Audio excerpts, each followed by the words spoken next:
Salut à tous, bienvenue encore dans la chaîne YouTube Elvili Loustech. Elvili Loustech vous propose toujours des cours pour la programmation, devenir un pro en programmation. Aujourd'hui, on va travailler du côté Python. On va travailler sur le langage Python. Le langage Python, et puis il y a deux parties qu'on va aborder, la partie console et la partie graphique. Dans la partie console, on va visualiser nos codes avec l'invite de commande. Mais dans la partie graphique, il y a un paramètre. Grâce à ce paramètre, va nous permettre de créer des fenêtres qui sera comme la partie graphique. On va appeler ça Python Tkinter. C'est ça le paramètre appelé Tkinter qui va permettre qu'on puisse créer des fenêtres. Et on va commencer premièrement pour commencer à travailler sur Python. On doit d'abord premièrement télécharger et installer le langage ou le setup, ou je peux dire Python en général. On doit télécharger et l'installer. Je vais vous montrer les logos, ou parce que chez moi c'est déjà installé. Je les garde là. Je viens quelque part là, excusez, mes logiciels, et je là Python version 3.9.7. c'est ça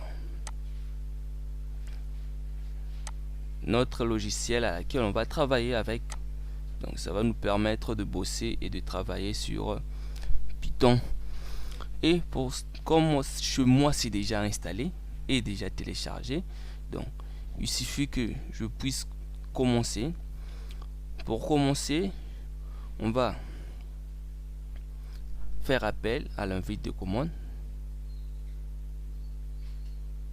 On va faire appel à l'invite de commande. Désolé pour de retard.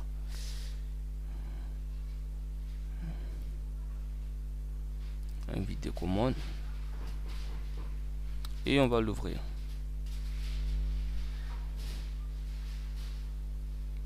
On va d'abord essayer à comprendre.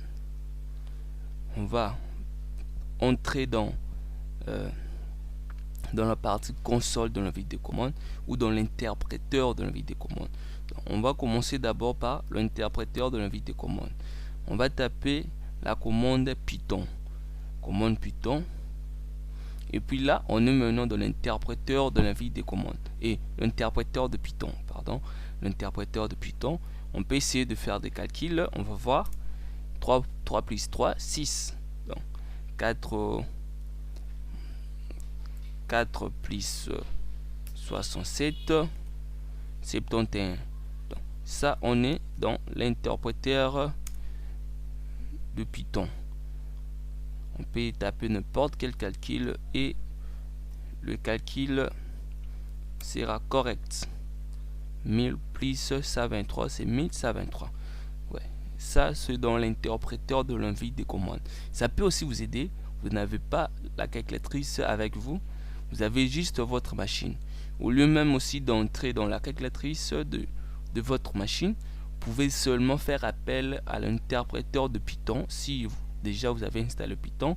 Et par là, vous pouvez maintenant faire vos calculs sans inquiétude parce que vos calculs sera meilleur et vos calculs va pas vous tromper, donc ça sera bon. Et on va commencer. Je vais ouvrir l'éditeur de code et je vais créer un fichier. Moi je ne vais pas créer le fichier ou sur mon bureau. Je vais les créer dans un répertoire.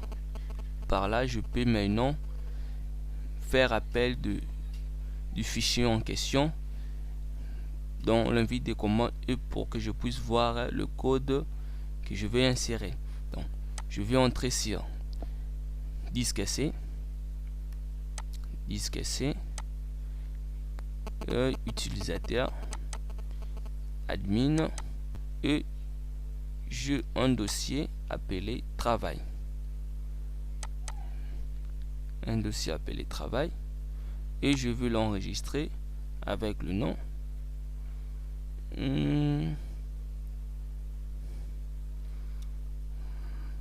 cours.py. PI c'est l'extension de l'extension de Python. Donc PI signifie Python, donc c'est l'extension de Python. Type d'extension de Python c'est PI. PY, donc PY, désolé, ce PY c'est l'extension de Python. Et voilà, on va commencer et puis je dois encore lancer l'invite de commande et je vais le mettre à côté. Je commence par la codification. Cette partie c'est très important parce que cette partie de la codification, il va comprendre tout le caractère que je veux insérer dans le programme ou dans mon fichier cours.py. Donc dans le vide de commande, il va tout comprendre, tous les caractères que je veux insérer. C'est pareil dans de langage de programmation comme HTML et autres. On met UTF-8, Meta Chart UTF-8 parce que le navigateur ou le programme doit comprendre tous les caractères et toutes les langues qu'on peut maintenant insérer dans le programme. UTF-8 et UTF-8 donc c'est obligatoire dans des versions 3.0 et les autres comme chez moi 3.9.7. donc on doit toujours mettre la codification avec type ou valeur UTF-8. donc là c'est obligatoire et on va commencer avec notre premier code.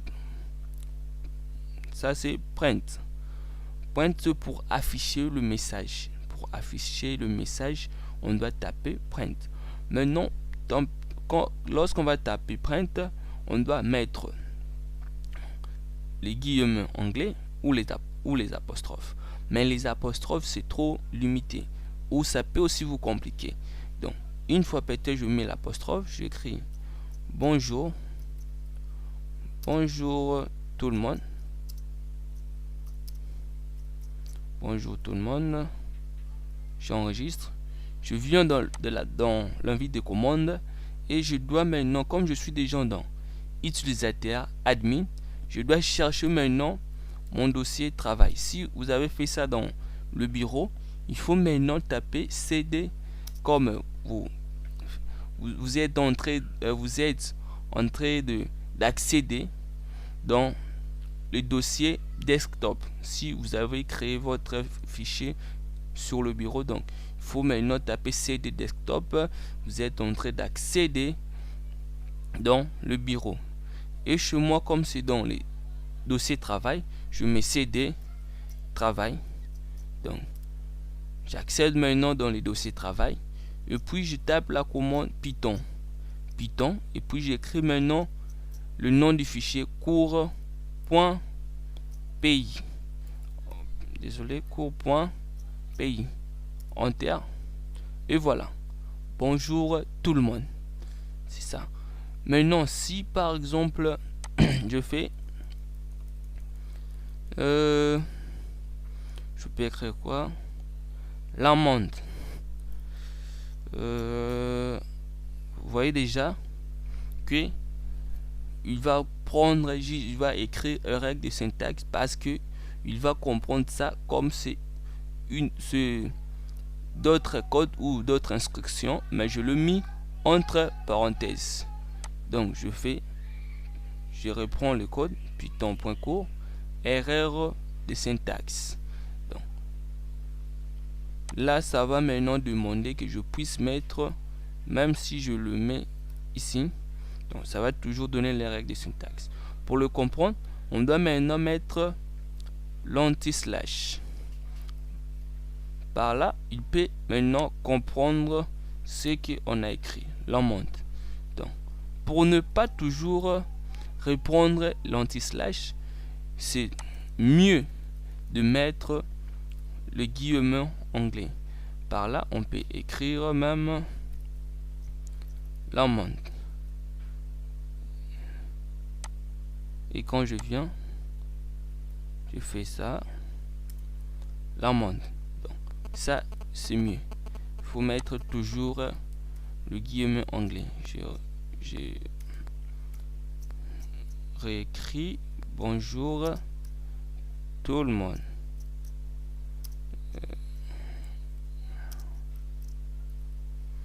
Et je viens là. Peut-être je vais encore ajouter la deuxième phrase. La deuxième phrase. Et je mets vous êtes là. Salut à tous. Bon, même salut à tous encore. Salut à tous. Salut à tous. Je viens là. Je reprends. Et voilà. Donc, comme Python, c'est aussi un langage interprété. Donc, comme on a écrit print suivi de l'autre, donc c'est la même manière qu'il va afficher le message dans la ligne de commande. Bonjour tout le monde. La ligne suivante, salut à tous. Donc, c'est parce que c'est un langage interprété comme on va écrire, comme il va interpréter. Et je viens là, même si je saute, je mets print et là, je mets je suis Elvili. Je suis Elvili. Et paf. Voilà, il est toujours là. Donc, il est sur la troisième ligne. Ça maintenant, l'individu Python, il va pas mettre des espaces parce que peut-être on peut séparer. Il y a parfois lorsqu'on programme, on cherche à séparer des instructions. On ne veut pas que ça puisse être trop serré pour la visibilité et le bien comprendre ce qu'on fait. Donc on doit mettre des espaces. Par là maintenant, Python a toujours amélioré ou il a adapté le langage d'une manière que même si on met des espaces, il va toujours écrire après la ligne suivante. Donc bonjour tout le monde, salut à tous, et puis je suis Elvili. Donc, et même si je mets ça, c'est toujours pareil. Et voilà. Donc, on fait ça. Mais peut-être vous pouvez se retrouver dans des situations difficiles, dans des situations où on peut vous demander, où on peut vous donner un programme de Python, travailler à la version 2.0 ou autre, pas 3.0, de version ancienne ou de version précédente. Donc, avant 3.0. Donc, par là, on écrivait print, on met le guillemet anglais pour afficher le message. On mettait comme ça. Donc, print, guillemet anglais. Et puis, à l'intérieur, on peut maintenant écrire le message à laquelle on veut afficher là dans les versions anciennes. Par là, il faut comprendre que si tu te retrouves dans des situations pareilles, il ne faut pas te casser la tête. Il faut d'abord, ou on te donne un programme pour le modifier. Donc, il faut toujours chercher à savoir c'est de quel type de version que tu veux modifier. Donc, par là, si c'est de 2 points, là maintenant, tu vas, mais pour afficher le message, il faut écrire print guillemet anglais et puis t'insères le message à l'intérieur. Mais si c'est sur la version 3.0 et de nouvelle version, il faut print entre parenthèses guillemet anglais ou apostrophe. Et si maintenant, parfois, on a toujours l'habitude d'écrire des commentaires pour qu'on puisse comprendre chaque ligne. Donc, par là, on peut mettre dièse. Et puis, on met code. Je peux écrire code pour afficher. Faut pas, quand j'écris code pour afficher, donc ça, quand les langages ou le programme va commencer à analyser chaque ligne, il va comprendre que ça c'est un paramètre du langage pour comprendre tous les caractères qu'on va insérer ou écrire. Mais quand il va arriver là, il va comprendre que c'est un commentaire parce que ce n'est pas dans le paramètre du langage ou du programme. Donc il faut comprendre ça, c'est un commentaire. Et là, ce sont des fonctions pour afficher le message. Ça, c'est Python. On crée code pour afficher. Et on vient là. Vous allez voir que Python va pas le prendre en considération. Je suis bonjour tout le monde. Salut à tous. Je suis Elvi Luzol. Ça, c'est pour le commentaire. Maintenant, si je vais afficher le commentaire pour plusieurs lignes, peut-être code pour afficher et puis je descends, j'écris afficher. Vous voyez déjà qu'il veut maintenant comprendre, le programme veut maintenant, il a considéré afficher comme de fonction, comme aussi de fonction du programme. Donc pour ne pas faire des erreurs pareilles, ou même si on met des erreurs, le espace ça sera toujours pareil. Donc pour que maintenant notre langage ou notre programme puisse le comprendre, si c'est de commentaires à plusieurs lignes, là on met 3 apostrophes, 3 guillemets anglais. Donc 3 guillemets anglais et puis 3 guillemets anglais à la fin. Là pour plusieurs lignes, on peut encore descendre pour écrire maman, même papa, frère. Donc, vous voyez déjà que non, il considère ça comme